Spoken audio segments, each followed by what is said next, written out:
All right. That's good to go.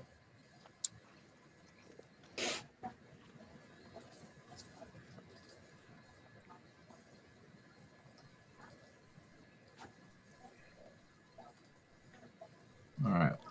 We should be back on our presentation if you guys will see the agenda page when we're recording. Everything's good to go. All right, Jerry Beth, if you would, open us up with a roll call, please.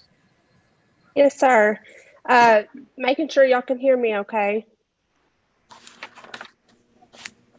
Yes. Yeah. Okay. You're good. All right, Mr. Ephraim Jones. Here.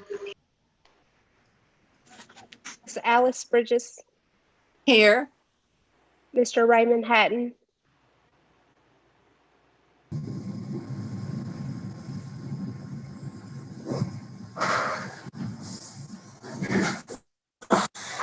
Mr. Ryan Biles. Here. Mr. Matt Cordell.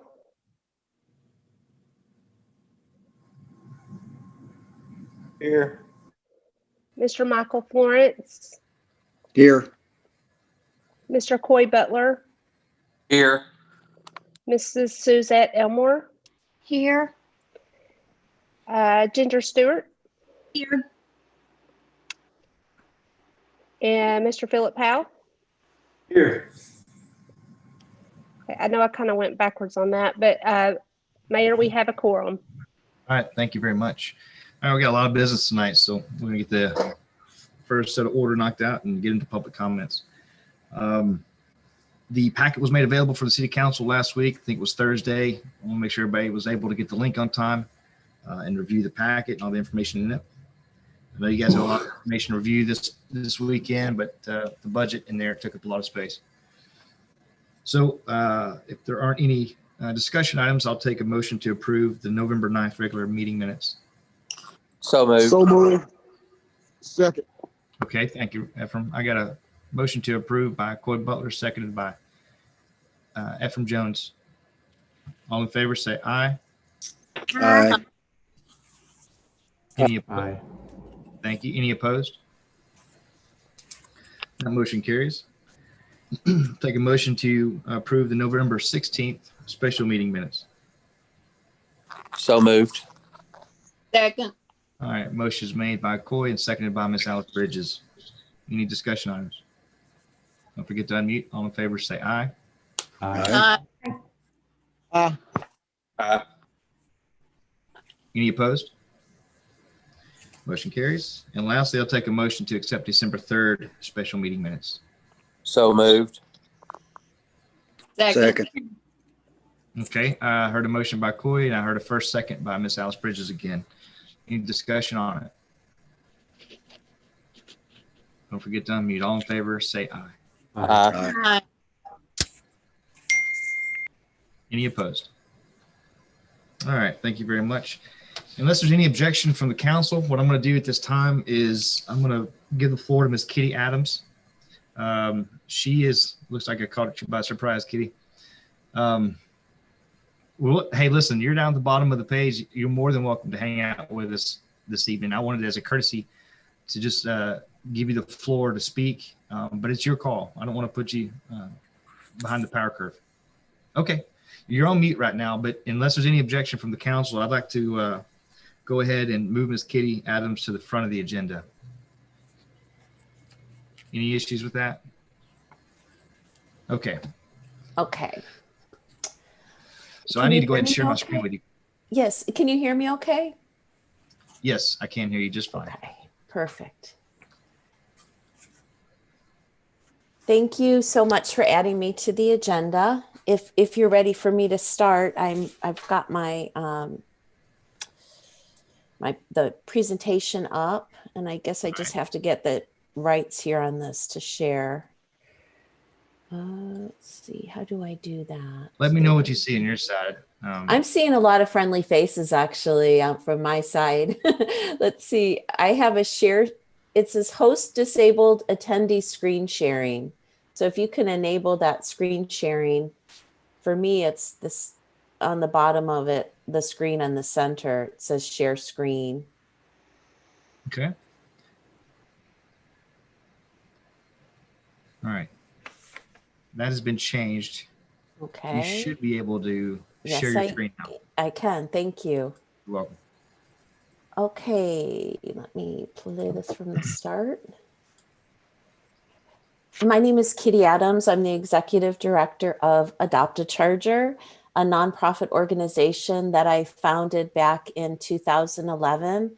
And the reason why I started this as a nonprofit is I'm a longtime EV driver, and I saw a lot of money being given out by the government in 2009, and it seemed like they were crowding the EV charging stations in crowded metropolitan areas. And as an EV driver, I really wanted to do it differently. I wanted electric vehicle charging stations at national parks, state parks, museums, universities, places that I like to go. I've since starting in 2011, my nonprofit has enabled the installation of hundreds of charging stations in 10 different states. These are some of the sponsors and partners I've worked with in the past, the state parks, national parks, different utilities, air quality management districts, a really broad spectrum of partner organizations. Earlier this year, it was in April or March, right when things kind of got crazy. EV driver, Spencer Roden, reached out to me from Arkansas and said, "Hey, I'm wondering if your organization can help out. We really don't have a lot of electric vehicle charging stations here. You know, my dad just got a Model 3. I want to help to promote EVs in our state." So together we went after a grant from Entergy through their Environmental Initiatives Fund to install EV charging stations in Entergy territory in Arkansas. And as part of that, I asked for some input from the EV drivers. I went onto the Facebook page and said, "Hey, where would you like to see EV charging stations?" So one of the places that they responded with was City of Lone Oak. So I had my installer. Well, first I met with Mayor Reed, and we talked about, what this program would be like. He suggested some potential locations, and then I sent my installer out there to do a site visit at the 3 different spots in Lone Oak that we thought would make sense. I was trying to update this list when you guys caught me off guard there, but I can give you an update that so far people that are interested are the City of Lone Oak, Eureka Springs, the Art and Science Museum in Pine Bluff, Tech Park in Little Rock, and also Little Rock is going to be presenting with 4 other potential locations for these EV charging stations. My goal is to try to get up to 10 installations total throughout the state. And the way I'm enabling this is I'm using the grant money from Entergy to pay all of the costs for the installation, equipment, designs, permitting, everything. And then I'm applying for the Arkansas Department of Environmental Quality rebate program. They offer rebates that are funded through the VW settlement funds. And through this rebate program, which hasn't been finalized yet, but what they're telling me in the draft solicitation is that there will be up to $9,300 available for charging stations that are on government-owned property. So I consider, Flagpole Park to be in that category of government-owned property. So I'm going to pay all of the expenses and then take the invoices and things and apply them, receive the $9,300, and then I'm going to go on to my next location. So that's how I'll pay it forward. I'll pay for Lone Oak, and then when we get rebated from the VW funds, I'll use that money for Eureka Springs. And let me go on to the next slide. I selected for this program the NLX Jukes Box Pro 32 EV charging station. This charging station hooks up to a 40 amp breaker. And the reason why I selected this for the program was in order to get the additional funding from the Arkansas Department of Environmental Quality, we have to give them utilization data. So the chargers will be free of charge, but we still want to offer, find out how many charging sessions we have, what's the total number of kilowatt hours that have been dispensed through these charging stations. So I picked something that's a little bit more sophisticated than just a glorified electrical outlet. Something that is important to note, because I'm asking all program participants to pay the first 3 years of electric expense, which I would be shocked if it was more than $20 a month in Arkansas. There's just not enough cars there yet. But after 3 years, if you decide, hey, this has been a really successful program, 5 of our city council members have gone out and bought electric vehicles because those charging stations are there. We feel like we need to monetize it. This charging station does have the ability to add on revenue recovery. So if you decided you wanted to charge for it down the road, you could. Another part of this program, because for me as an EV advocate, it's all about outreach and education. So, I want to go beyond just charging the cars and educate the public for why we're doing this. So Spencer Roden is helping me to establish an electric auto association chapter in Arkansas. This is an EV driver enthusiast club group that is in almost all 50 states. I want to say 49 states because we're starting it in Arkansas, but there's other chapters across the country. So we can tap into that national platform for helping to raise awareness. We wanted to plan a National Drive Electric Week campaign as part of this, where we have cars, just depending on what COVID is going to allow. We want to have cars on display, hopefully be able to give people test drives, have owners show up and, answer people's question. There's a little bit of a disconnect when it comes to selling EVs at the dealer level. So we think it's really important to encourage that interaction between people that already own the cars and people that might have questions. Another important thing I wanted to bring up is that I'm a mentor. I am on the advisory committee for Lusinger High School Environmental Careers Academy. I also work with another high school out here in California, Carson High School, in their auto shop.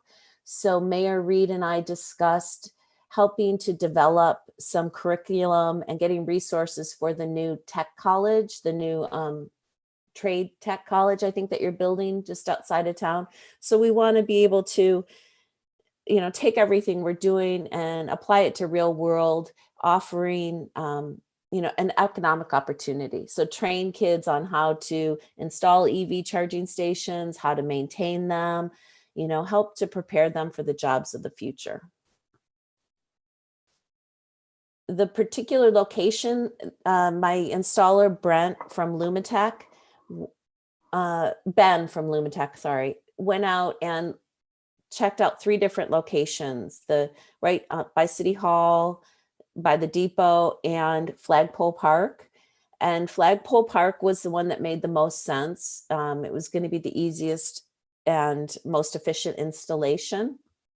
So we've identified these 4 parking spaces here, which is close to the electric panel. So we don't have because what's really expensive is bringing the power to the curb. So just to give you an idea for this installation, the cost to bring, the power to the curb and install the chargers is $9,185. The cost of equipment is almost $6,000. It's $5,885. So the total project budget is $15,070. So I'm going to use that money from Entergy, and then I'm going to go apply for the $9,300 from the VW funding to kind of backfill the rebate program so I can do the next projects. But I'm planning on Lone Oak being the first installation. is there any questions before I go beyond this slide? I know I've been rattling off a lot of information. Kitty, Yes. this Hi, Alex. sounds, Alice Bridges. It sounds wonderful, and I know it's certainly something we're going to need more and more. There would just be 4 spots available. Would there be any possibility of adding spaces in the future? You could add some spaces. I would have to check with Ben about what your panel capacity is here. But you know, what we could do is, if there's adequate power, run conduit so that you can easily put in 2 more charging stations down the road if you wanted. There also is the potential maybe to power share between, you know, so one 40-amp breaker feeds 2 charging stations. So I'll write that down as a question to ask my installer if we could easily expand. Okay, thank you. Sure. Can I have a question about the juice box? What's the life expectancy on it? And what would be a typical charge if the council decides maybe in the future that this would be a good opportunity to charge for those positions? What's the going rate of that? I have no clue. Well, the going rate of it is highway robbery, in my opinion, and it's way more expensive than gas. And a lot of the for-profit companies are charging 49 cents per kilowatt hour, like the company Blink is 49 cents per kilowatt hour, which these charging stations are capable of adding 18 to 20 miles of range in an hour. The cars deliver, the cars draw 6.6 kilowatts per hour. So if I'm trying to do the math real quick in my head, but Okay. 49 cents is outrageous for EV charging. You know, people at home are paying probably 12 cents for energy. So we want to have the way to sell the cars is to promote the fact that they're way cheaper to operate than gas. So I would say that, you know, if you decided down the road to maybe charge 50 cents or 75 cents per hour to use the charging stations, you would more than recoup your cost here. Okay. Because you're That's cheap. super Do you low know? investment. Yeah. Do you know what your average cost per kilowatt hour is? Did I ask you that before? I'm sure we've had the conversation, but without pulling Yeah. it, I couldn't tell you. Yeah. Your power is a lot cheaper. In California, our average cost is 16.7 cents per kilowatt hour. I know that there was a study by University of California in Los Angeles. This is a little while back, but they did a consumer survey where consumers said they would pay up to 29 cents per kilowatt hour. And that's probably that's what the Tesla superchargers cost in Los Angeles is 29 cents per kilowatt hour. And that delivers high power. You know, it gives you 80 miles of range in 20 minutes. So even at a premium, 29 cents would be about as high as I would expect it to be. So you could do it either by kilowatt hour or by the hour or by the session right now. So how long would it take to fully charge a car at one of these stations? And also, is there some program that would let everyone in the EV community know that Lone Oak has a power available? Well, thank you for asking both of those good questions. We're going to put out a press release to advertise these stations. We're also going to hopefully coordinate on some type of a ribbon cutting, you know, where Mayor Reed can promote this to the city. But, you know, with COVID, I'm not sure what that looks like in Arkansas. We're kind of shying away from everything in California right now. So it could be that we do some photos and put out a press release and it gets picked up by the local newspaper and we can put out the message that way. Your second question was how long does it take to fully charge a car? It depends on the battery size. So if you had a Nissan Leaf, a 2012 Nissan Leaf and above that charges at 6.6 kilowatts, and it was totally empty battery, it would take you about 4 hours to get a full charge at these charging stations. If you have a Chevy Bolt EV, which has a 200-mile range, and you're on complete zero, that one charges a little bit quicker. That would probably be about 6 hours, maybe a little bit longer than 6 hours. So really, the intention is not to replace somebody's home charging station, but to enable people to take a road trip, maybe, to drive from Memphis to Little Rock and have an opportunity to charge. And so I'm really selling this as a program that will draw people off the freeway. There's no other charging stations around in your area. So let's encourage these EV drivers to stop in Lone Oak, have lunch, charge up, and then they can, continue on their way. Yeah, and I guess that's really my question. Is there like a map or something for the EV drivers to know? I understand about the grand opening and the local support that, but somebody driving down 40, will they be able to know, hey, there's a charging station 20 miles ahead? They will. I'm looking to see on my phone if I can show you the app. Well, that's not working too good. Is PlugShare.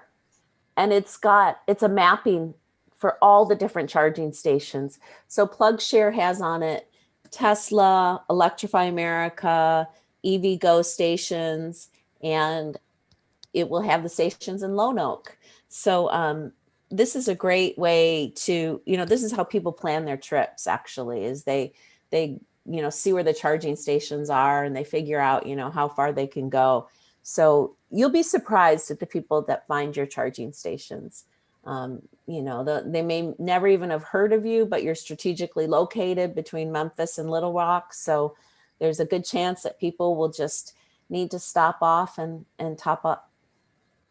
The other question I didn't answer yet was, Mayor Reed, you asked what's the life expectancy of this equipment?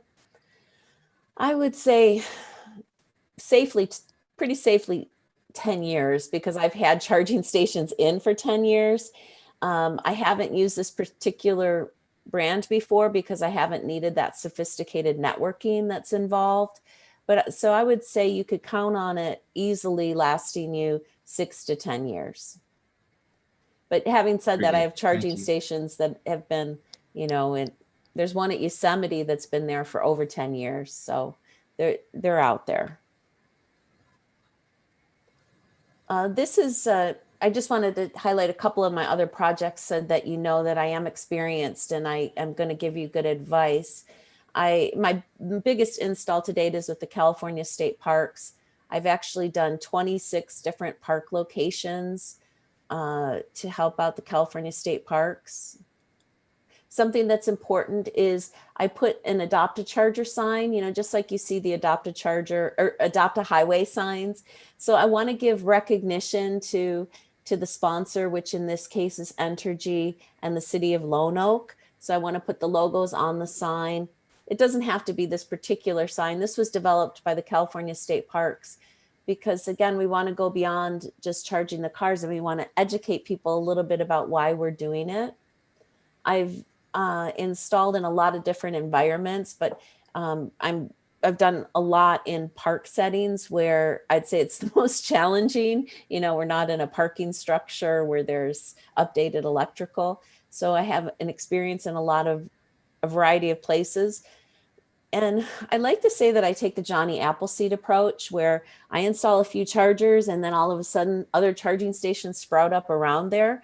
And that's been the case pretty much everywhere. This is Fort Ross State Historic Park in Northern California along the coast. It's a rugged, rural, absolutely breathtakingly beautiful location. And there was no charging stations, but since I put these chargers in, the gateway communities have adopted charging, and the hotel, the Timber Cove Resort, has installed 4 charging stations since I put those in at the state park near their property. And again, this is to promote EV tourism, especially now with COVID, where I think airline travel's down 70%. people are wanting to drive on vacations. The good old fashioned road trip is back in fashion. So that's what I'm trying to enable. And I target places that have long dwell time typically. So this is Hearst Castle, which they give you a 2.5 hour tour of the castle while you're charging, all powered by a solar array. So I look for locations that might have a shopping district, some restaurants, parks are great. So people can, get out of their car, walk their dog, let their kids get their wiggles out. Also, I'm showing you here, I've worked with the Electric Auto Association in Kentucky to install EV charging stations. And we're actually up to 30. I've got to update this slide. We're up to 30 locations between Kentucky and Indiana. And it's really, the EV driving community reaching out to different businesses and saying, hey, would you be willing to host a charger in your parking lot? So that's a great way to do it. And also too, when we're focusing on the EV driver experience, we're citing these charging stations where they're going to get used, where they're helpful for people. It's not just about getting grant money. It's about serving the EV drivers. Some of the projects that I've completed this year, Children's Hospital in Los Angeles. I originally installed a year ago 26 charging stations there. We just doubled it to 56. And in 1 year, they enabled 1.5 million electric vehicle miles traveled. So, it is Los Angeles. It's a really crowded area. They have 80 employees that drive electric cars now, but it's just really amazing how if you put the chargers in, people buy the cars. I'm just completing the Natural History Museum of LA County, where we started with 8 and we just expanded to 40. So I love working with museums and properties where people are open-minded and they're there to learn. Let the sustainability message happen in the parking lot. Before they even get in the museum, they're already learning something. The Getty Center and the Getty Villa, I started there with 20 charging stations.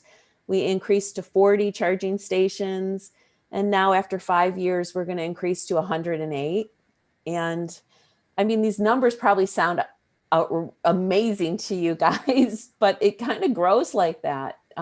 You'll start with 4, and then, a couple of years down the road, you'll need to expand to 8. And then you might consider a fast charging station or something like that in your property, because if you build it, they will come. And that's it. So is there any other questions I can answer? I'll go back to the park here. I have a question about the locations. What was the third park? What was that last park you said? The 3 locations we looked in Lone Oak were Flagpole Park, by City Hall, and the third one was by the depot. I'm not sure. I think, is it the south parking lot of the old train depot station where the Chamber of Commerce is? Yeah. At front and center, basically right there. Yeah. So okay, thank you. This location had the best access to power. It is on city property. It was actually one of the ones near a police station. Yeah. Oh, great. Yeah. It's nice to have somebody looking out for these assets so we don't have any incidents of vandalism. But it was also the first. Is Chris on this call? Yes, there was. Yeah, he's on this. Yeah, Chris had reached out to me through the Facebook and said, oh, Flagpole Park would be perfect. And I think it's perfect too, because we want them in visible locations that are going to serve, quite a few different, businesses or destinations. So I thought this was a good spot too. Yeah, I just want to take a moment and say thank you very much. I didn't give you a proper introduction. I want to apologize for that. But when she called me, I told her, I said, either you've been monitoring and screening our calls or you have perfect timing, because Chris and I had been discussing how best to get a Tesla charging station downtown similar to this, which might have cost us some money, but again, it would have been an investment. And Kitty shows up with this entire proposal. It's very simple. It has not taken a lot of work at all. She's brought everything to the table. And consequently, the stage that we have downtown affords everything. It affords the park system. You can get out and you can get on a walk on the rail trail. You're right next door to the police station. You can get a pizza. You can go to Lyons Pharmacy and gift shop, the boutique. I mean, the Grumpy Rabbit now. So it offers everything that we would want to present to somebody who's going to hop off of 40 and spend 2 hours in our downtown, you know? So it's a really, really good partnership. And I appreciate you taking the time to pique your interest and pull layers back and see if Lone Oak is worth your time. And I hope we find out that it is. Oh, it is. Any other questions? I'm good to go. Well, so I think at it's this a time, great idea. Yeah, I have one other question about back to signage that Coy was talking about. What does the Highway and Transportation Department, do they put signs out on the freeway or by the exit signs anywhere? I don't know about your Department of Transportation. I know that in California, they have some what I call legacy signs, some signs that they put out there, years ago in the early 2000s when they first launched EVs in California. But for the most part, people just use the app that come on their iPhone or within your car. Your car can also tell you, like Tesla, if you're in Tesla, you want to see what charging stations are available. You can also see it through the mapping feature in your car. But hey, I am not opposed to reaching out to the Arkansas Department of Transportation to see if they could have like a wayfinding sign from the freeway. Kitty, this is Ryan, and I appreciate the time that you've given to us. I think there's probably a way to use that. There's a fuel sign where the different gas stations can put their logos for a fee. So there is a wayfinding program with the state of Arkansas. We can send you that information because I would think in terms of fuel, this is a legitimate option, and it would help to get people off the interstate. To address your point, Michael, I think that's a great suggestion. I think it's possible.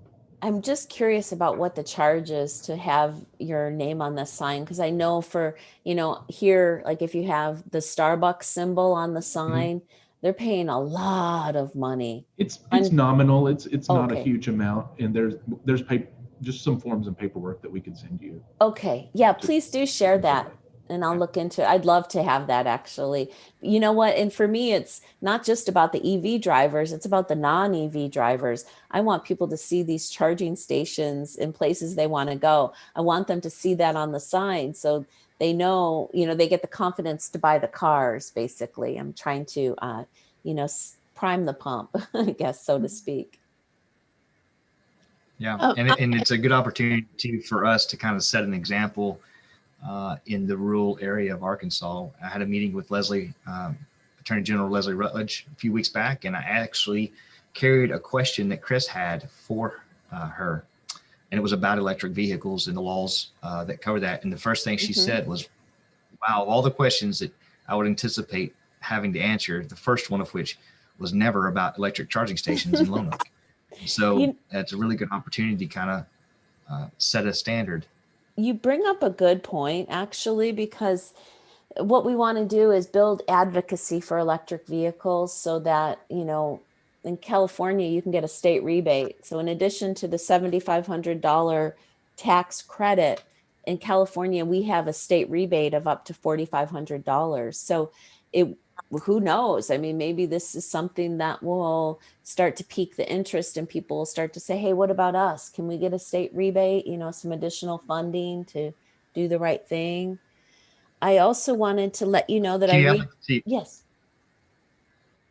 Go ahead. I didn't mean to interrupt you. Oh, that's okay. I wanted to let you know that I did reach out to Drew Cannon about the Wi-Fi signal here.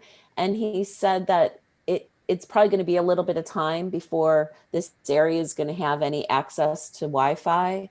So what we'll do in the meantime is the equipment has a SIM card in it, so it can communicate through cellular too. So I will go ahead and, buy a cell plan for it for the first year or so we can continue to get the information. And the city will have access to sign into the account for this program so you can see exactly how much the chargers are being used and keep track of it. Kitty, I want to see if we can get a motion on the floor. Can you break down the broad stroke points here for us? We've got 2 charging stations, Flagpole Plaza. It's four vehicles, I think. Yeah, each We're looking station at is approximately $20 a month in terms of electricity that the city is going to end up paying. That's our investment. And you said, I think, a $15,000 project, which you had already planned to offset, 9,000 of which was from Entergy, and I want to say the other 5.5 or 6 was coming from where? $9,300 is coming from the Arkansas Department of Environmental Quality, and the remaining $7,000 is coming from Entergy. But Which literally leaves $0 for the city except for the monthly expenses. $0 for the city. Also, I'm including the signage. So we'll have, a sponsor sign as part of this. And we'll also have a sign that, will say parking for electric vehicles only, or only park, depending on what you want that sign to say. I'm gonna leave it to the council, but I'd like to entertain a motion to adopt this project and move forward. I'll make that motion, Michael. I think Second. Lobo needs to lead it. Okay, I got a motion made by Michael Florence and seconded by Coy Butler, I think. That's right. Are there any other questions? Yeah, it's okay. Are there any other questions or discussion items for Kitty? All right, well, don't forget to take off your mute. We'll take it to a vote. All in favor of installing the electrical vehicle charger downtown Flagpole Plaza, say aye.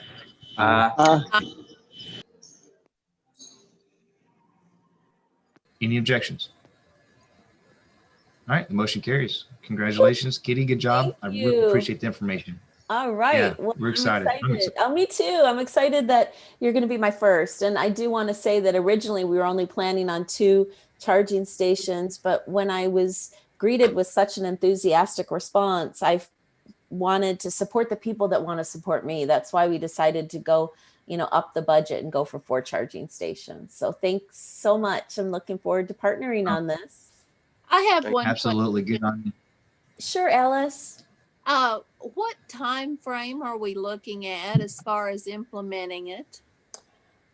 I'm ready right now. I have just been waiting for the Arkansas Department of Environmental Quality to give us the okay to start, because according to this, we're not eligible, we're not allowed to spend any money until they make the rebate official. And I checked in with a woman, Patty Springs, there just last week, and she said any day now.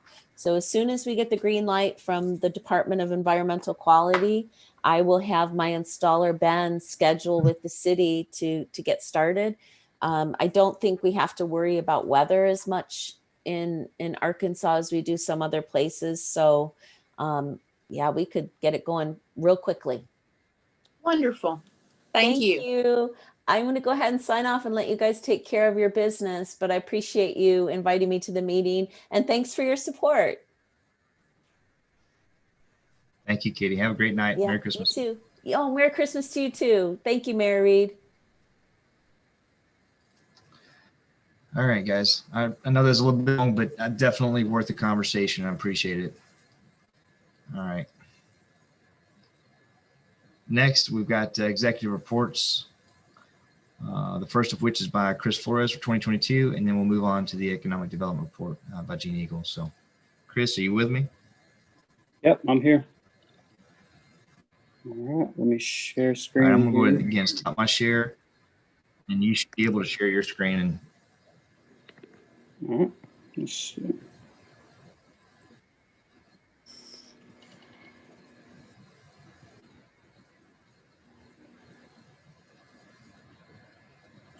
All right, let's see. All right, can y'all see that?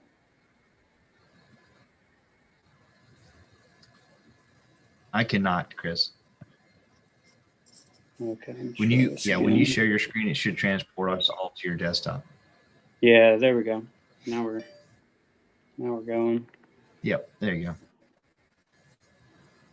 Okay, so I'm Chris Flores. I joined the executive committee of Lonoc 2022 earlier this year. So I'm just going to go over the end of the year recap. So we had the continuation of Yard of the Month throughout the seasons, which was a huge success. Maintenance of the planters in downtown area, acceptance into the Main Street program. Infrastructure team has been advising the city on energy efficiency projects. We organized, volunteered, and facilitated this Spooktacular Fall Fest, which was a really good event. I believe there was around 200 people that ended up showing up for that. We participated in the walk audit in preparation for the pedestrian and bicycle master plan. We are adding a 7th action team, which I'll go over here in a second. And we're currently working with Adopt a Charger to install the EV charging, like we just heard from Kitty. These are our 2021 goals. We are going to evaluate the completed goals from the strategic action plan. We are going to implement beautification team goals in partnership with Main Street Lonoc. We're going to plan on resuming the Lonoc leadership lunches in Q3.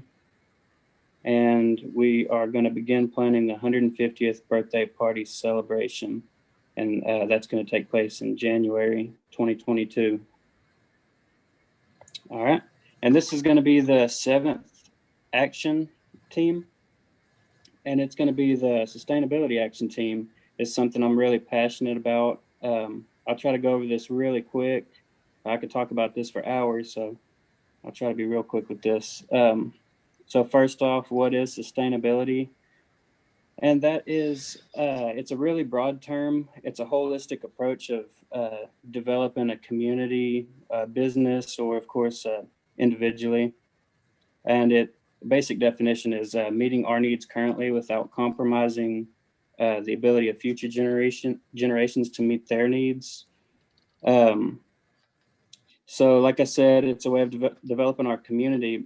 And most people, when they think of sustainability, they just think of recycling and trees, things like that. But there's also 2 other pillars. So you got the environment, of course, and then economic and social development, or the 3 Ps, people, planet, and profit. So without meeting all 3 of those, the true sustainability can't be met. So this is the scope I've got so far. The purpose of the committee will be to study sustainability and provide policy and program advice to the governing body. The mission is to help research and develop strategies and innovations to promote environmental and economic health and prosperity within the city. And this is just what I got right now. It's all, it all can change once we get the team together. This is just an example. And how we plan on doing that is through projects, education. But some of the project examples is we got the EV charging. We're working with, or we will be working with the high school East Lab and their Drain Smart project that they're going to be working on. Litter cleanup events with Keep Arkansas Beautiful. And that's a really cool nonprofit. I'll bring that back to council probably next month whenever we get more information about it. So we got cleanup and stewardship of the 2 Prairie Bio, community garden / composting sites, and the Adopt a Street nonprofit. Some of the benefits are it opens up possible grant opportunities, reduction in energy usage and water conservation, more opportunities for community engagement, and stimulate economic growth by offering sustainable living and business practices. So in conclusion, it's all of our responsibility to take action and make our community a better place. So call me, text me, email me for any recommendations of anybody for this group. Really looking for kind of passionate people. Like I said, you don't have to be into the environment per se. It's be anybody that's, wants to get involved in the community. And I'm hoping to get high school age people in. It's open to anybody, any gender, race, whatever. And I got my email address and my phone number there. So if you know anybody or you want to be a part of it, let me know. And that's all I got. Any questions or comments? Thanks, Chris. Great. Yeah, man. Well done. Thank you all. Chris, appreciate you. All right. Yes, sir. Go back one slide. We got one more report next. Will be our economic development report. I think Gene's here with us. There he is. Yes. Good evening, Gene, everybody. Can you good hear evening, me? sir. Yeah, Yes, we'll sir. try to make this short and sweet. I told Trey that we responded to two requests for information from the Metro Little Rock Alliance. One was for a building only, but if they weren't happy with that, I put our name in the hat to be considered for a greenfield site. And the second was the company was looking for a greenfield site, and so I responded to that. And then there's a lot of communication this last 30 days with some legislators, working on marketing plans, and I'll just leave it with that. Assisted the group a little bit with the energy efficiency and conservation project as well. Thank you very much.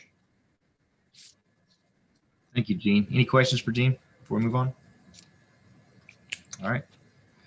All right, on to normal business here. Chief Edwards, sir, you got the floor. First up with your report.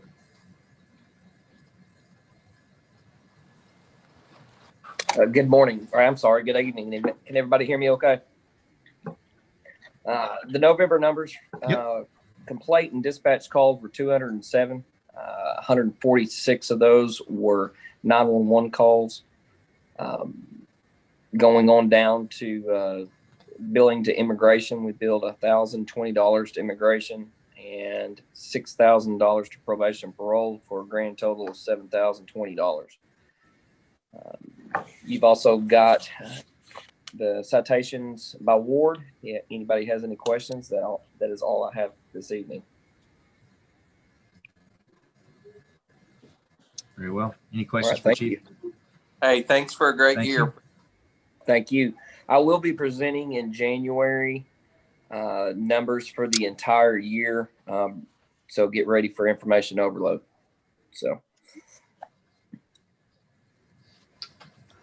All right. Next up is Mr. Roy Don with our parks report. I don't have a whole lot on the parks. We've been working on Christmas lights. I think everything looks pretty good down through there.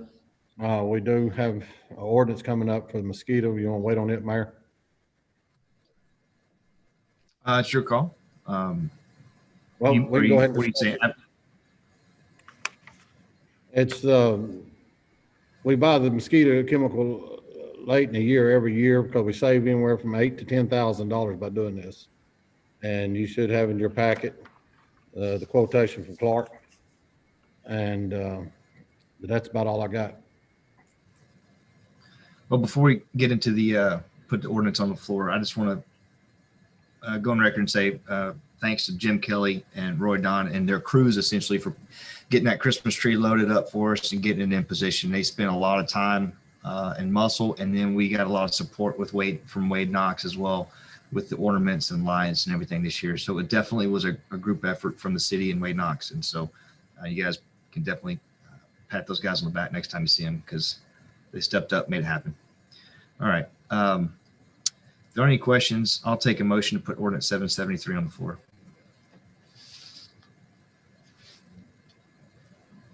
Second. Boy, Val. All right. I heard a second. I never heard a motion. Can you say it again? Whoever made the motion. So moved, Coy Butler. Second, Elfin Jones. Motion made by Coy Butler, seconded by Ephraim Johnson.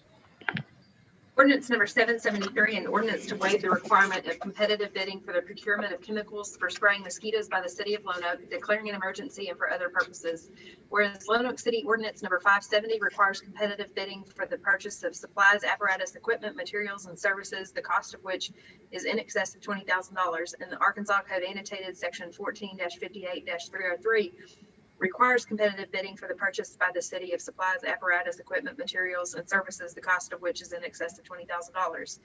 And whereas the city has an opportunity to obtain chemicals used in spraying for mosquitoes at a reduced price only available for a limited time so as to assure sufficient chemical to provide services to the citizens of Lonoke during the peak seasons.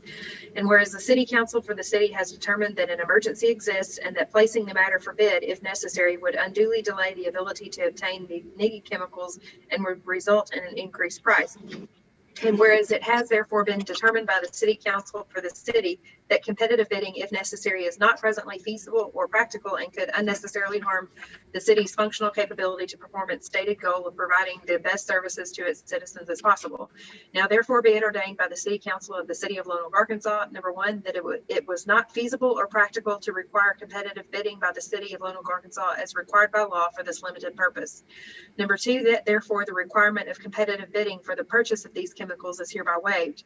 Number three, that the procurement of these chemicals being necessary for the city to provide its functional capabilities and for the health, safety, and welfare of the citizens of the city, an emergency is declared to exist, and this ordinance shall be in full force and effect from and after its passage and approval. Make a motion to accept the first reading. Second.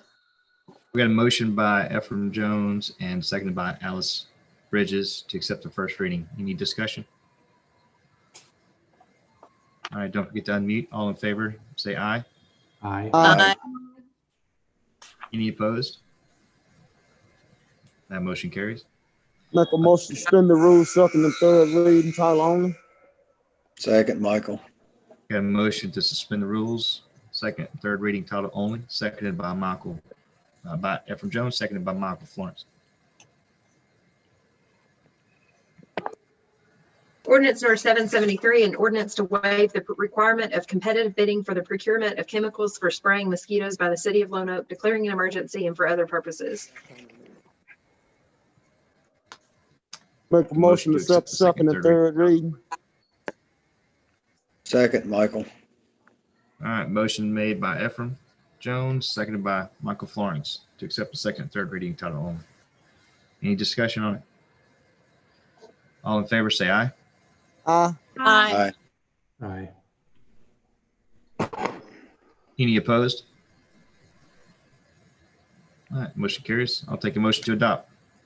Make a motion to adopt. Second. Thank you very much. Motion is made by Ephraim Jones, seconded by Ms. Suzette Elmore. All in favor, say aye. Aye. Aye. Aye. Any opposed? All right, motion carries. And I'll take a motion to adopt the mercy clause. So moved, Michael. Need a second. Second. Thank you. Motion is made by Michael Florence, seconded by Alice Bridges to accept the mercy clause. Any further discussion on it? All in favor, say aye. Aye. Aye. Aye.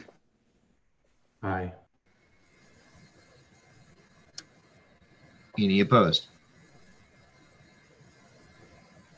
Motion carries. All right, Rodon, thank you very much. You got anything else for us? No, sir, that's it. Well, you got a lot on your plate, so feel free to cut out unless there's any other questions for Rodon this evening, but feel free to get out of here.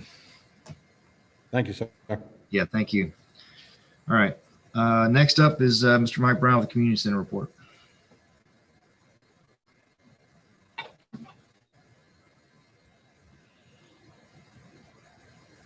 We got you on mute, Mike.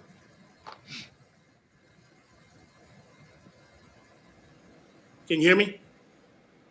I can now, yes, sir. Okay. I'd like to recognize my member of the month is Mr. Joseph Bryant. He's been coming for quite a few years now, even with COVID. He's been there just about every day since we opened back up. I have two items that I need action on tonight, and one is to approve the pool pack payment schedule.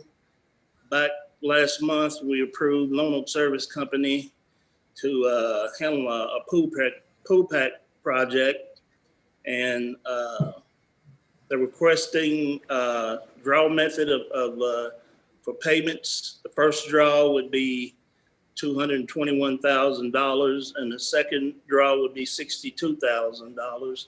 So I ask that you approve that so we can move forward with getting the pool pack replaced.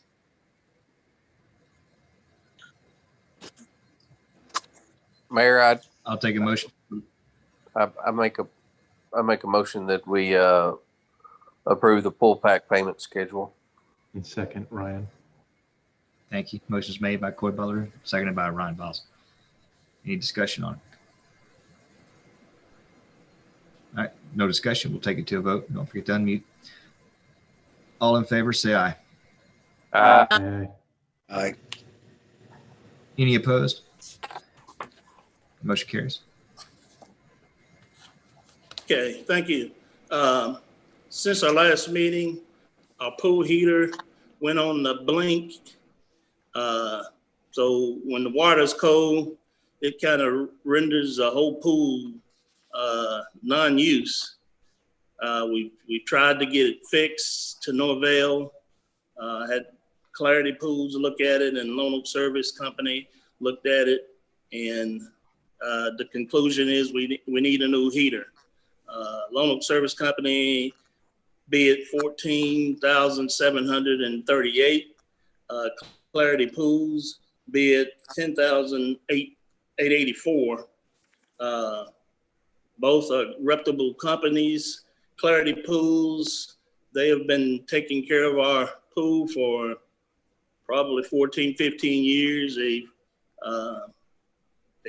did anything from fixing lights to fixing pumps and changing out controllers. So saying that, to save us a little bit, I recommend we go with Clarity Pools for $10,884. Come January, we're going to be doing hopefully more business with them, because in the budget for next year, we need to replace an acid pump and go to UV sanitization. And Clarity Pools, I've got bids, but it's in my next year's budget. So at this time, I would like to say that Clarity Pools is the company to replace this heater.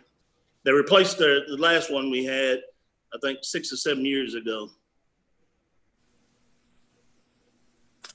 I'll make a motion. We go with Clarity. And second, Ryan. I got a motion by Michael Florence and seconded by Ryan Biles to accept the estimate from Clarity Pools. Any discussion on it? That's just too big a price difference to not do it. Okay. Any other concerns or questions? We'll take it to a vote. Don't forget to unmute. All in favor, say aye. Aye. Aye. Any opposed? And the motion carries. Mike, appreciate it. You got anything else for us? Does anybody got any questions for Mr. Brown? Yeah, Mr. Mayor, Mike, this is Ryan. Just a quick question.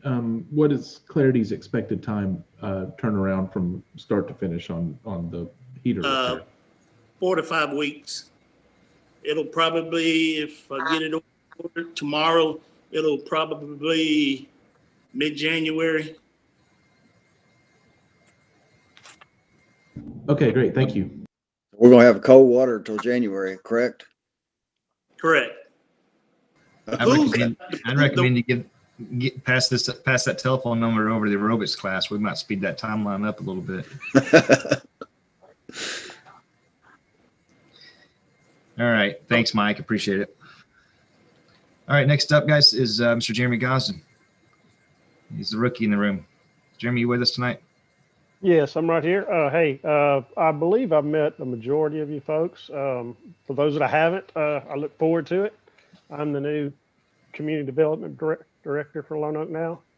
Um, I don't have a lot of things to add because I've just finished week 2.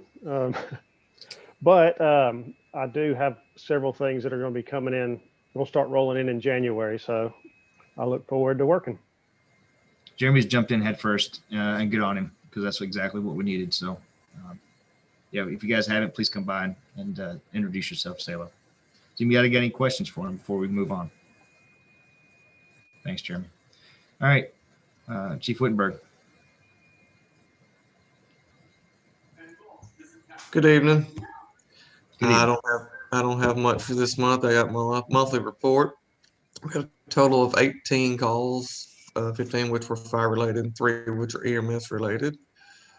Average attendance of 3.56 and 10 hours and 34 minutes on scene. Any questions? Very well. Thanks, Justin. Appreciate it. Mr. Mayor, I made it in. Yes, sir. Thank you. I meant to tell Jerry Beth if you didn't pick up on it. Mr. Hatton's with us. Yes, sir. Hey, do we know when around about? I looked not too long ago and he wasn't there. So About 2 minutes ago, right before Jeremy started speaking. All right, so, got it. Or I'll let Raymond. Is that about right? Yes, sir. Okay. All right, Jim Kelly, sir, you got the floor. All right, you hear me, Mayor? I do. Okay. You all have my monthly report. Nothing really exciting about it. Water loss was considerably higher this month, but I do not find that unusual considering all the construction that is taking place right now. One of our main tasks we've been focusing on currently is leaf and limb, specifically leaf pickup. Many days we're running 2 vehicles, just try to maintain and keep up with our wards on that current day. Other than that, I really don't have a whole lot going right now. We are developing another set of plans for an additional sewer project or phase. And so hopefully by next council meeting or possibly February, I should have a set of plans for everybody to review and provide feedback. And that's it. I'll take questions if anybody has any. Jim. Ma'am. I just wanted to say how much I appreciate you running those extra trucks, because I hate for all the leaves to sit out on the street, and as soon as I get them out, somebody comes by to get them. I know. So tell them thank you. Yep, it's a tedious task, and it's the same picking them up, and my guys get discouraged when they see that many piles out, so I kind of try to break the burden up a little bit. So. Anything else for Jim? Jim, appreciate it. Thank you very much. I have a question. And now this is, if I'm out of, I don't know, whatever you want to call it, let me know. This is more of, this is more as a citizen question, not as a clerk question. You know, we had a ton of leaves in our cul-de-sac and we got them all cleaned up, but I'm not complaining at all, but there seems to be a ton of debris that comes from the machine. Is that normal? I've had other people ask me that too, not with just the leaves, but with the mulch, with the limb truck, grass. Yeah. The grass clippings and stuff like that. Well, the grass clippings and the leaves, generally when somebody rakes their yard, I know I raked the yard the other day, and a lot of dirt and dust went in with it when I raked it up. So they're not only just sucking leaf debris, they're also vacuuming up that dust. And you have to have some kind of ventilation in that truck because you're forcing material in there, and it just shoots it out the top. We've talked about putting some finer mesh on it, but I just have to find something that is going to hold up and withstand weather. So you go too small of material, the sun, the rain, everything else is going to deteriorate it. And so we have been looking at it because even the driver of that vehicle complains about it. So all might right. have. Well, that's that again. No complaints at all. I was Well, just yeah, it's our something. neighbors were. Yeah, it's something we've noticed too. Okay. All right. Anything else for Jim? All right, move on and get into old and new business. Thanks, Jim. Appreciate it. Thank you. All right. Next up on the agenda is the budget and finance with Mr. Philip Howe. Before I turn over the microphone, I just want to quickly give you guys a summary of this year's budget and thank the people that have vetted it. We had the Budget and Finance Committee has met 3 times, maybe 4. Philip leads that committee, and I think they do a fantastic job. They couldn't do it if it wasn't for how orderly and organized Regina is. She has been putting in tons of the midnight oil and just staying late, and puts just a lot of effort into this budget. And it's probably the biggest rock that we push, one of the biggest rocks that we push uphill every single year. And a lot of that hinges up on her. But the Budget and Finance Committee is Philip, Mr. Coy Butler, Kim Ketherly, Tom Klosky, and Jim Weirdelek. And they've met diligently and asked really good questions and vetted the entire next year's 21 budget. So I'm grateful for you guys for doing that and feel confident moving forward and having something to present to the council. So Philip, I'll turn it over with that said and add one more thing there on the back end that's related to county corn business. Well, I was going to do the same thing the mayor did there and congratulate the department heads for their timely work.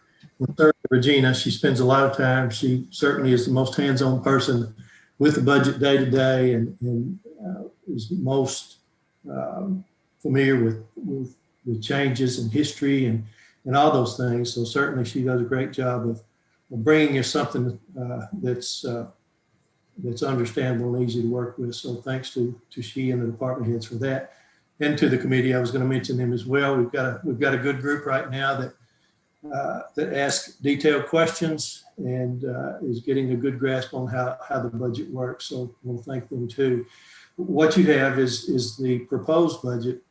As you know, we're required to pass a proposed budget this month and then a final budget in January. We do know there will be some changes for the January budget. Nothing real major. We have some things in process of getting together some numbers in street, water, and sewer. We will have those in plenty of time to let you look at those before the final budget in January is passed. All in all, there's no huge changes in the budget. Probably the one thing that all of you are aware of as a result of COVID is most affected is Roy Don's department with the ballpark and his source of income through the A&P tax, which has held up very well. There's only slightly off. So, but of course his operating income is off as a result of a very small amount of operation. And we have taken all that into account and certainly can make further adjustments to the budget as the year goes on as we see how open the ballpark or how not open the ballpark is. So if you have any questions, feel free to ask me and Regina, certainly, and we will address those as best we can. Does anybody have any questions? I have one question. It's just out of curiosity. On the spring fall cleanup, $25,000, is that what it costs just for the fall cleanup?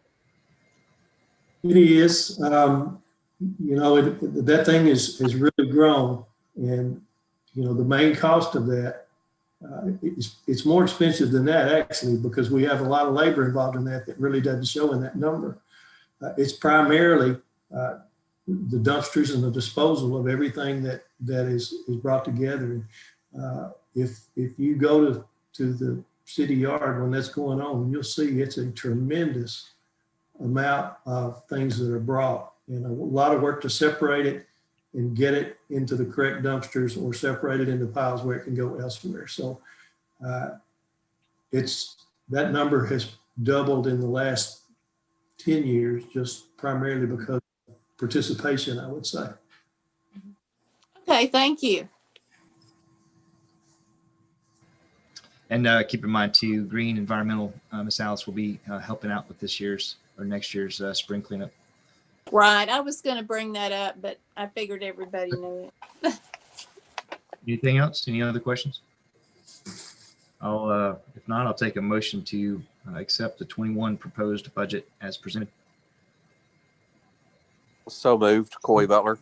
Second, Cordell. I got a motion by Coy Butler and seconded by Matt Cordell to accept the budget, the proposed budget. Any discussion items or questions before we go to the vote? I'd just like to thank Philip and Regina and all the team for work. I know it's a big task every year. Mm-hmm. Thank you for doing it. Okay. You guys, if you're concerned at all about the street budget, then I would just encourage you to keep your ear to the county quorum over the next, I guess Thursday they're going to meet. They are ironing out a wrinkle and figuring out how to pay for the sheriff's deficit that they have going on right now. At the last county quorum, they voted to reduce the 1.9 mills that is dedicated to the road and bridge budget, reduce it from, I believe, 1.9 to 0.4, and all the cities are entitled to 50% of that. So they're going to discuss this heavily and figure out a way to not impact the loss of revenue to the cities. Worst case scenario, all right, we would end up, we get what I think it's about $100,000 every year in our street budget that we get. We'd be looking at about $25,000 if they maintain that millage reduction out of the road and bridges fund. But I am being assured that there's a plan to protect the cities against that loss of revenue. So we will know more about that after Thursday's meeting. And I have confidence the county quorum is going to make the right decision. But I tell you that so that when we get to February, worst case scenario comes to play, then you have an understanding of that being tied and connected to current ongoings at the county. All right, we've had a motion and seconded. I believe we need to take it to a vote. All in favor, say aye. Aye. Aye. Aye. Any opposed? All right, the motion carries. Thank you guys very much. All right, next on the list, keep up with this slideshow here. Sorry about that. All right, we've got Mr. Jay Whisker with us. Jay's from McClellan, and we've been working with Jay closely to structure a scope of work for the drainage study that we're getting ready to enter into with support from FEMA. You guys remember we were able to secure, with the help of CAPDD, $131,250 grant. We are responsible for 25% of that. So our share is approximately $32,000. And Jay has put together a scope of work that puts us just over that amount at about $140,000, which is going to make us responsible about $40,000 for a comprehensive drainage study. I'm going to let Jay speak a little bit more onto the specifics and where we're going to go with this. Jay, with that, I'm just going to turn it over to you. Mayor, thank you so much for having me. I appreciate you being here and having me, and council, same to you. Appreciate being in front of you tonight. The mayor called, and one of his big worries with the city was obviously the drainage going on there in Lone Oak. We talked about the different unique situations you have. And so what we put together is a program to help with that. The first is to survey specific areas where you have to get down into the inches of it all.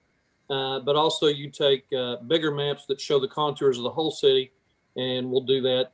Then I'm oversimplifying it, so if you have any questions, I'll be happy to answer them. But once we take that, we go into design. We design to make sure that whatever you have is adequate, and if not, what will it take to make it adequate to pass the water through? And then the fourth phase of this same plan is to look at where the city's going to grow and how that growth will affect the water in those same areas. So, for instance, if a 42-inch pipe is good now, maybe a 60-inch pipe is needed later because of a housing development adding water to that area. So making it look into the future as the city grows. And then finally producing a report. The important part of this is obviously to show you what's deficient, what's working, and put that plan together. I've shown the mayor several maps. We've talked about the different areas of Lonoke that have the needs. So it's kind of short and sweet. It's a big undertaking, as a whole city is needed to do the drainage. But I think that we're up to the task, obviously, and willing to do it. And I'll be happy to answer any questions. Jay, just for scale too, I think last we had spoke, you guys are planning to take the study down to what we call the driveway level, right? So, yes, sir.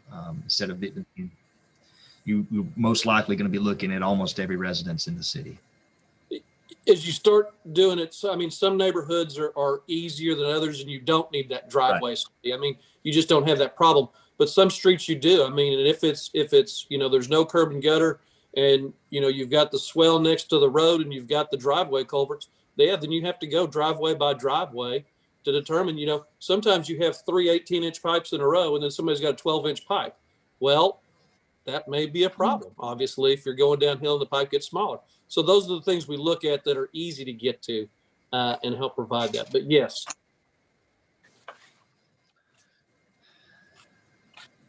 I have a question.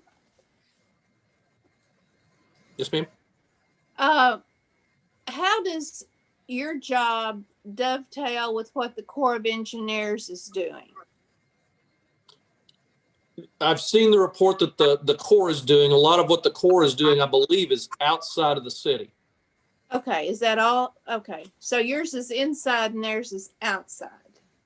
Yes, ma'am, but they go together. Ultimately, water flows in one direction. It's going to leave the city. It's all headed, to the east. And I think they go together. Ours is to make sure that the city water is leaving the city. The Corps is looking as that water gathers to make sure it can leave and continue on. Ms. Alice, the Corps is more focused on farming practices and sizes of ditches and like major water sheds. Okay. Jay's and McClellan, they're going to be focused on where's our water getting hung up at, or do we have undersized culverts? Do we have pinch points? What's actually causing our water to stagnate inside the municipal boundary itself? Okay, I just wondered if there would be any overlap on their processes, but it doesn't sound like it. I don't know that there's overlap. We will definitely use their numbers as they're leaving, and I'm sure they'll take our numbers as what we're gathering and headed that way. So I think there's a coordination, not so much an overlap. Okay, thank you. So you guys have the proposed study scope of work in your package. That's what we need to take a motion to approve this evening. The grant that we received from that will be receiving is a reimbursement grant. So we pay it forward and then we get reimbursed for it. We had a briefing today with oh, forgive me, I'm trying to remember her name. Basically, the floodplain manager, the FMA, the lady who's actually in charge of the grant, and Leanne Poole from CAP. Yes, sir. And so, anyways, but they hashed out all the particulars on how we're going to manage the grant itself and how it pays. And so Regina's got all the specifics to that. We're lined up, ready to go, to be honest with you. It's just a matter of getting approval on the scope of work. And so if there are any further questions, I'll take a motion to accept the scope of work that's been presented. So moved, Ryan. Second, Cordell. Thank you. I got a motion by Ryan Biles and seconded by Matt Cordell. Any other questions or concerns on it before we take it to a vote? This is Ryan. I just want to say this is a tremendous development. This has been something that's been talked about for years and years, and to finally put it in motion and to have the ability to leverage a FEMA grant is very smart, and it's good that we're getting to do that at this point. And not speaking for Jay, but the work that he's going to be doing is going to produce a report that then will be responsible for executing the solutions that are recommended by the report. So it's not just a move that we're making tonight and it's done. It's a move that we're making tonight, and then we'll be responsible for stewarding the priorities that are identified by the report. So it's the first step. We can all recall that we've had citizens in city council chambers and in past meetings in years past who have been victimized by the flooding issues. And this is a step towards rectifying that in a meaningful way that's backed up by real engineering. And so that's my comment to this is thank you for prioritizing this and making it happen. Got a motion and a second. Any other questions, statements, or concerns? Don't forget to unmute your microphone. All in favor, say aye. Aye. Any opposed? All right, motion carries. Well done, Jay. I appreciate your time tonight. Thank you, Mayor. Thank you, Council. I appreciate you having me on. Yes, sir. We'll see you soon. All right, we're going to move down into new business and points B and C of which both relate to our energy conservation project that we have agreed upon and entered into with McKinstry. There's two pieces to this project that we've got to secure. The council has got to agree upon and put into place. That's a land procurement piece. We've got to have a place to put the solar field. And then we've got to seek services to finance the bond itself. All right. So that's what the first bullet's about, is the land procurement piece. And we've got a few options. All right. The first of which we're going to propose to the council that we move on, but I want the council to make an informed decision on what our options actually are at this point. Philip's been doing a lot of work with me in conversation, and he's done a lot of work outside probably of his scope of responsibility, doing our homework on these plots of property so that we know what we're actually getting into. We need 4 acres, all right? And when we started looking at what the city actually had available, we thought it would be in the best interest of the city to procure land elsewhere. We had the Gun and Bow project, the pet quarters property, which, you know, ultimately we'd love to save in perpetuity for a municipal complex or other project. We had the South baseball field, which is dedicated to recreation for a long time, if not in perpetuity, and would have to be the purpose of that property would have to be reallocated elsewhere. So there was a challenge with that. And ultimately, we just made the decision that it would be in the city's best interest to procure 4 acres outside of the city limits. And with that, our priority request is to purchase 4 acres of farmland immediately south of Mr. Kittler's solar field. The price of that property is $48,000 for 4 acres. And we have an appraisal that doesn't support us. We've looked at alternative properties, the other of which the second alternative I would suggest is south of the city, south of Joe Hogan's fish farm. And I believe it's owned by Mr. Marshall. And he has had a conversation with Philip, and he has agreed to sell us some land down in that area. And then the other option, I'm going to let Philip speak a little bit further to this, which I believe actually will probably be the best location for it if we can secure it, but would be right across the street from Honeysuckle, right across the street from the pet quarters property, either through MKT or behind the Parnell's property. So Philip, if you would, please add some context to that conversation, what the council is looking at, and why we probably are most likely going to be suggesting the council agree to move forward in 4 acres south of Mr. Kittler's solar farm. I guess to start with, kind of go back to the Energy Committee and what their thoughts were as we discussed this, was that the Kittler property was the most site ready. It's level land, it drains well, has it's located well.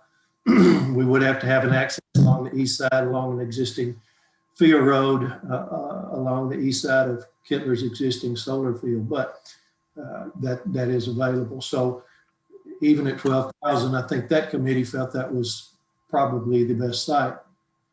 Second of all, Mr. Marshall's land, which is part of the Old Bailey farm, just along Miller Road there, the 4 acres he was talking about would be in his northeast corner.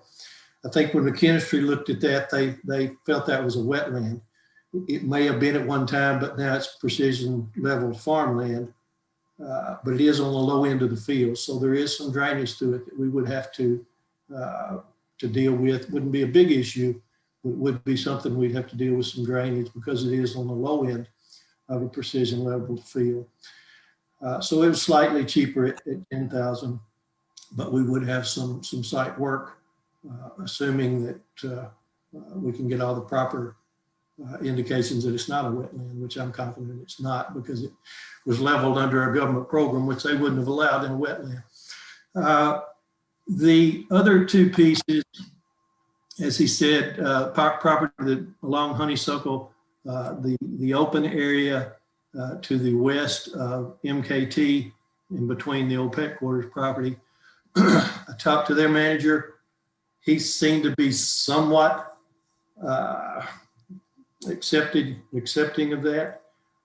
It's a pretty open site, got some trees on it we'd have to deal with, and some drainage work there too, but minimal, I believe. He, of course, the owners, of course, of that business in that land are in Germany. I asked him if he could get back to me by tonight, and he said he'd try, but he has not. So we can continue to pursue that. I doubt it will be substantially cheaper, just in my gut after talking to him, but I'm not sure. Also, the Parnells, directly behind their business, Ammonia Hole, they have approximately 10 acres there that runs, it's a rectangle, east and west. The north side being right behind the building, the south side being right behind the building, the north side being the city ditch at the edge of the residential area there. And they would be willing to sell the 4 acres along Honeysuckle, or whatever it took to make 4 acres there along Honeysuckle. Again, there's some trees, probably a few more than are on the MKT property. So we'd have some tree removal expense and some leveling of some kind to get the drainage as it should be. On that property, I talked to Pat and tried to talk to him again today. I asked him to be back to me by today. He did call me Saturday, and he said, what we'd like y'all to do is make an offer. So again, I don't know what that offer needs to be. I don't know what they have in their mind. I asked him to reconsider and call me again. He has not. Again, Trey mentioned the appraisal. Jared Hart did that for us. I'm not going to say I disagree with his appraisal, but I work with appraisals every day. I think there's some comparables that he did not use because he did not want to go out of the county. There have been some other sites sell for solar fields adjacent or near 2 cities. 2 I'm very familiar with were in Stuttgart on the north side, where they purchased in 2 transactions 24 acres for 2 separate solar fields. One of those was at 8 acres at $10,667 an acre. The other was 16 acres at $12,000 an acre. Would be very similar to what we're talking about, in my opinion. And of course, we had the 9 acres that the school district bought from Kittler there adjacent to the post office for the city, for the business academy, which was at $10,000 an acre. Also, that particular land belonged to Kittler, but it was much less valuable to him because he could not farm most of it. Whereas what we're talking about out there is prime farmland. So certainly prime farmland is not worth that much money, but he is also, none of these buyers came to us, none of them are particularly motivated buyers. They are willing to sell.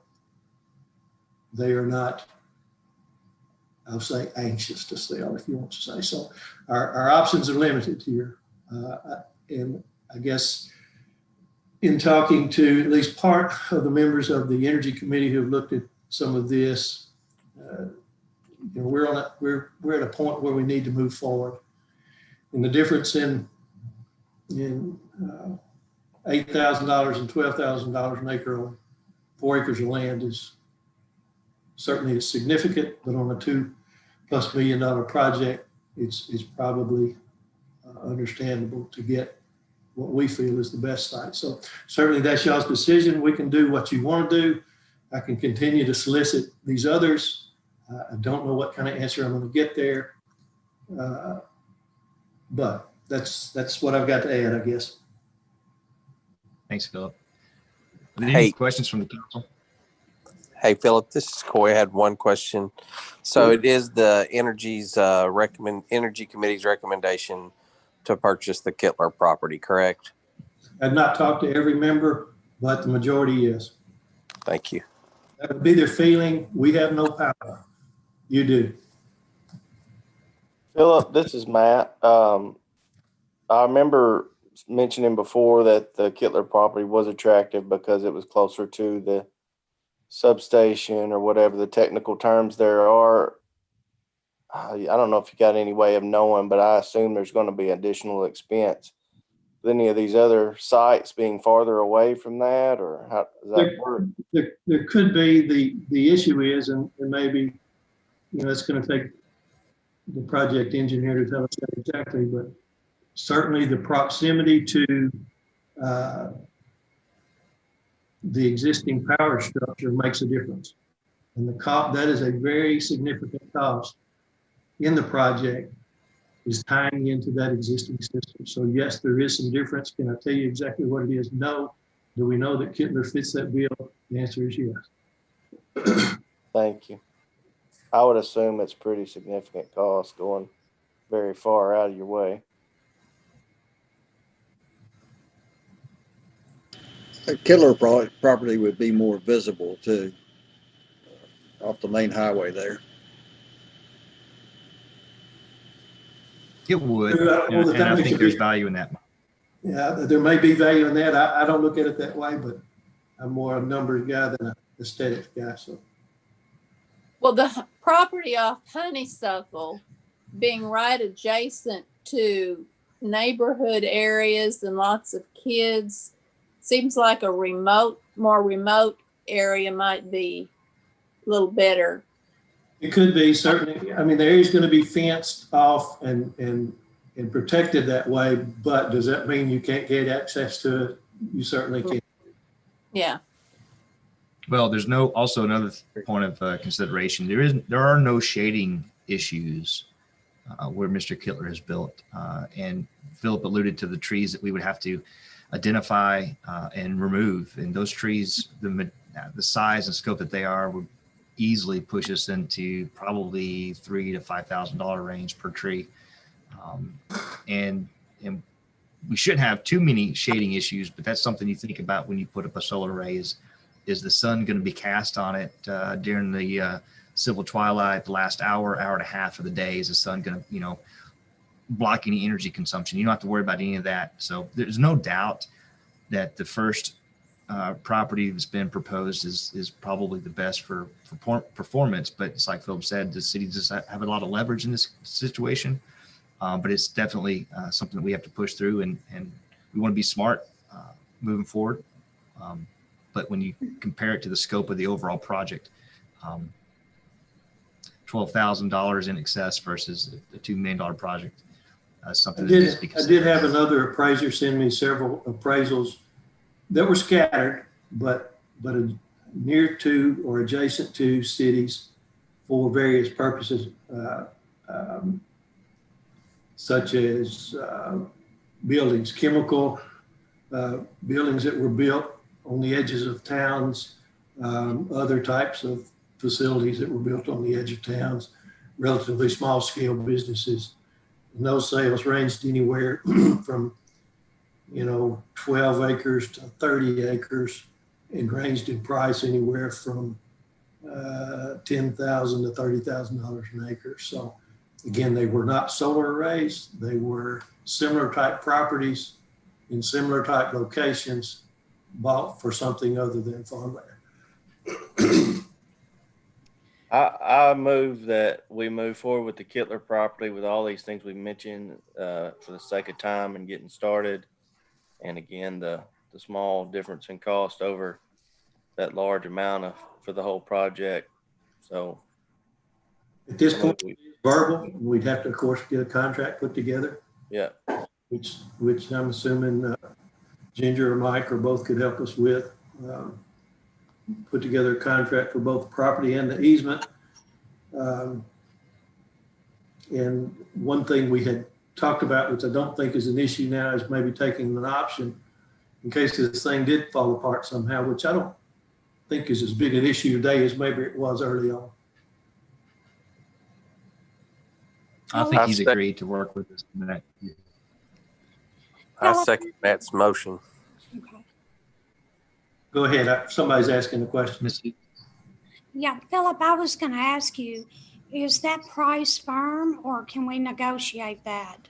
We can try, but I can tell you he's not a motivated seller. And I'm certainly willing to go back to him and try to get it down. I suspect that will happen, but I'm certainly willing to try. And number two, I've got a second question. Do you foresee us needing additional property in the future? And if so, could we get that as an option on the contract, that we could get additional land at the same value? I'm not sure. Somebody else, Mayor maybe, or someone else could answer that question about future needs. Certainly, if the city hits a growth spurt that we've hoped for many years, and our city facilities, which this is offsetting the power for our city-owned facilities, grew, and those power needs grew. Yes, I guess the question is there potential for future needs? The answer would be yes. What that time period is, I have no idea. But certainly I can broach that subject with him too, that we, maybe have an option on the adjoining 4 acres at the same price for some period of time, 4 or 5 years or 2 years or something. Yeah, I think that would be a good option if we could add that into the offer. Okay. Yeah, I think it's a good idea, Suzanne.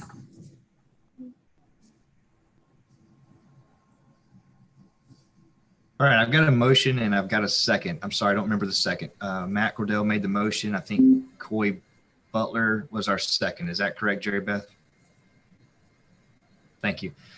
And there's good discussion on it too. So I think that's very smart, Ms. Elmore, to ask for the option on the next at least maybe few years if there's any room for expansion at the same cost.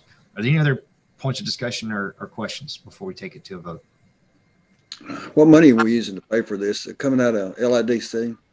Well, there's another attachment the mayor was going to talk about here soon. We've got more than one option, but we've got a recommendation further down here. Okay. CARES, well, the alternative plan, Michael, to cut straight to the point, would be to use some of the CARES Act funds. Oh, okay. But that's in the packet a little bit further down. Yeah, no problem. Any other statements or questions? All right. All in favor, say aye. Aye. Aye. Aye. Any opposed? All right, the motion carries. Thank you guys very much. All right. Secondly, still related to the energy project, is the financing piece of this. We've had a lot of help again with Philip and Gene Eagle, who's helped us draft some RFPs. We need to put together a finance team.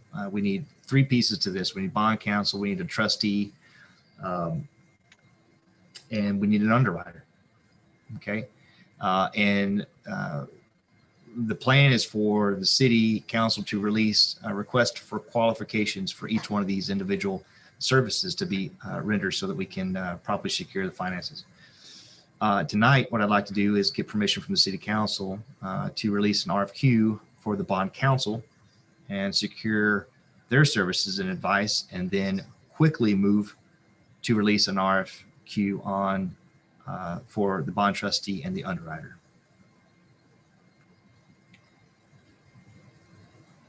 I'll take a motion to release an RFQ for bond counsel. So moved, Ryan. Second, Suzette. Okay, motion's made by Ryan Biles and seconded by Ms. Elmore. Any further discussion on that? And that'll be in your packet as soon as we can. The applications are submitted through the process. You can expect the same team that's been diligently meeting for, almost the past 8 months to a year now. Mr. Bob Pack, Gib Richardson, Philip Howell, and Jim Werdelek and Gene will be the guys, that'll be vetting this for us and overseeing this RFQ process and the acceptance of a packet. I got a motion and a second. If there's no other questions, and we'll take it to a vote. All in favor, say aye. Aye. Any opposed? All right, thank you very much. And we will be as quick as the process allows moving on. Once we get counsel secured, moving on to the trustee and the underwriter pieces of that. All right. You guys have in your packet, I wish I had taken a snippet and put it actually in the presentation itself, but I didn't do that. You guys have a piece of paper in your packet that outlines a proposal for the CARES Act funds that the city of Lonoke will soon actually secure. We got about $168,000 in federal funds to allocate, and it's up to the city council as to how we go about doing that. All right. It's $168,177. Regina, do we have that in the bank account already? Yeah. If we, you're muted. If yes. So yes, it's in the bank. We're just waiting for legislative audit to tell us how to deal with it.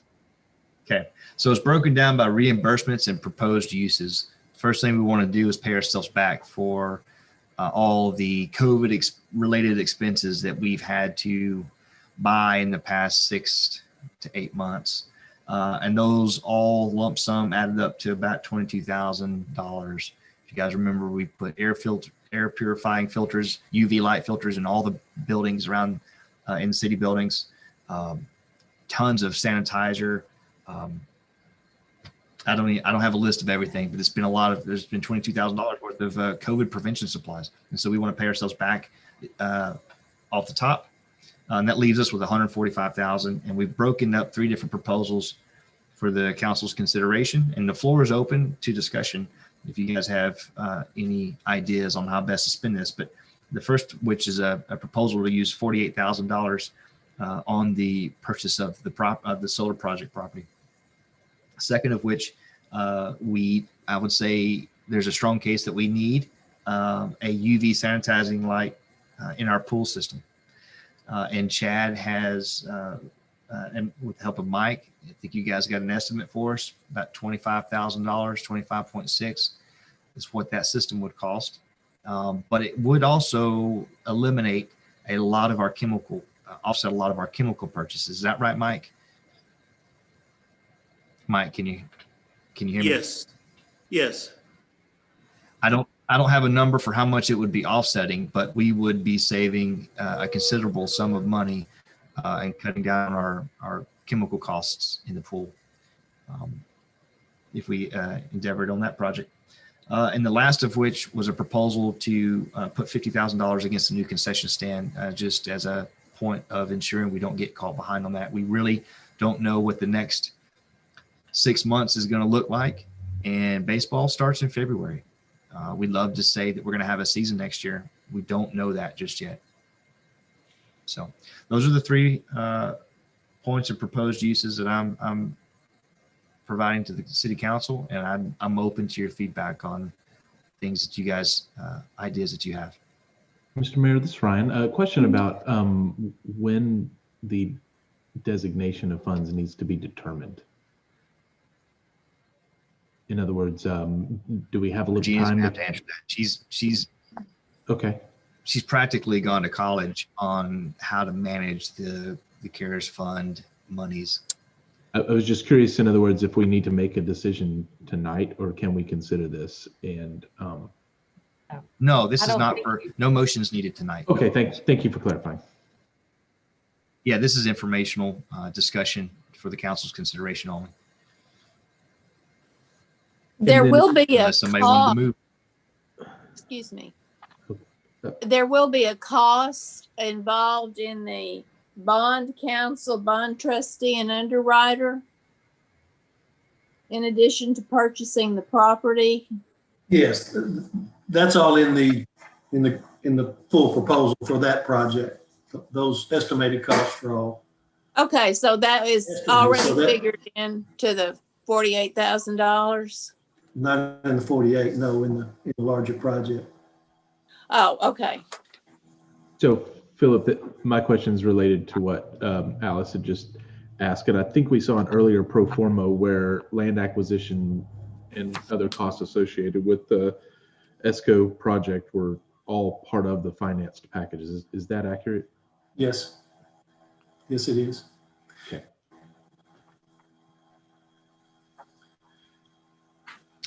Well, that's what we've got to present to you guys tonight. We don't have to make any decisions this evening, and we can make a decision on the using the $48,000 when we bring forth the contract to City Council. But please, if you guys have any ideas, any use your imagination, any alternative ideas, anything that you think would be in the best interest of the city, then we will definitely put it under proposed uses for the council's consideration. I'm open to it. We're at 2 hours. Is there any other anybody else have any concerns or questions they want to add to this to the topic of the CARES Act grant? Okay. All right. We'll move on and finalize tonight's agenda then. I'll take a motion to approve and pay bills. So moved. Second. Okay, got a motion by Ms. Alice Bridges, seconded by Matt Cordell. Any questions? All right. All in favor, say aye. Aye. Aye. Aye. Any opposed? All right.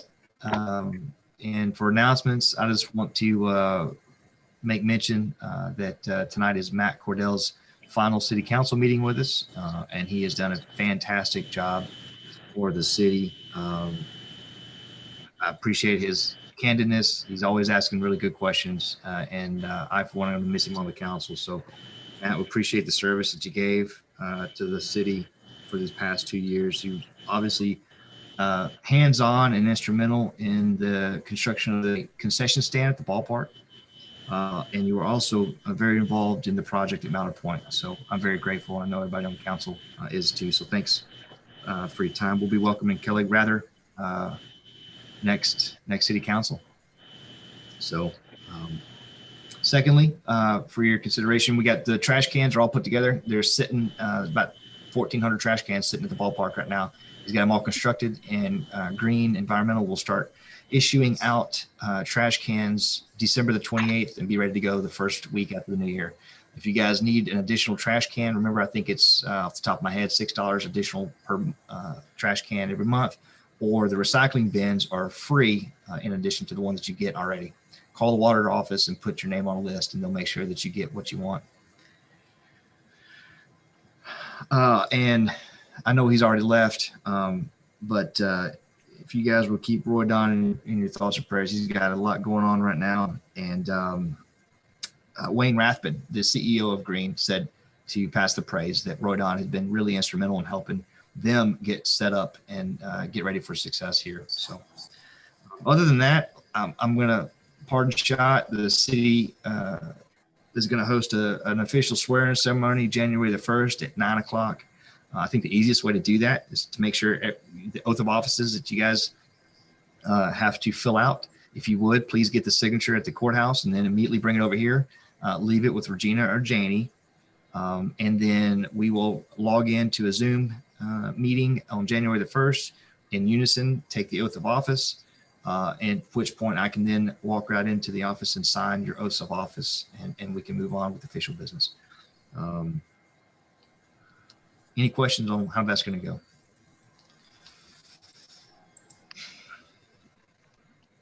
Well, I wish you guys a Merry Christmas and a Happy New Year. I know I'm not the only person in this Zoom meeting tonight that will be happy to cross the line into another year. If nothing else, just symbolically reflects moving forward into a better future. And there's a lot of business, there's a lot of projects, there's a lot of things going on right now in the city, and I'm grateful to you, and I'm interested. I'm grateful. I'm grateful that we've dealt with this pandemic the way we have, and we have not let our projects down. We haven't, we've still carried on, we've still met, and we're still conducting some big items of business, and I'm appreciative to you guys for that.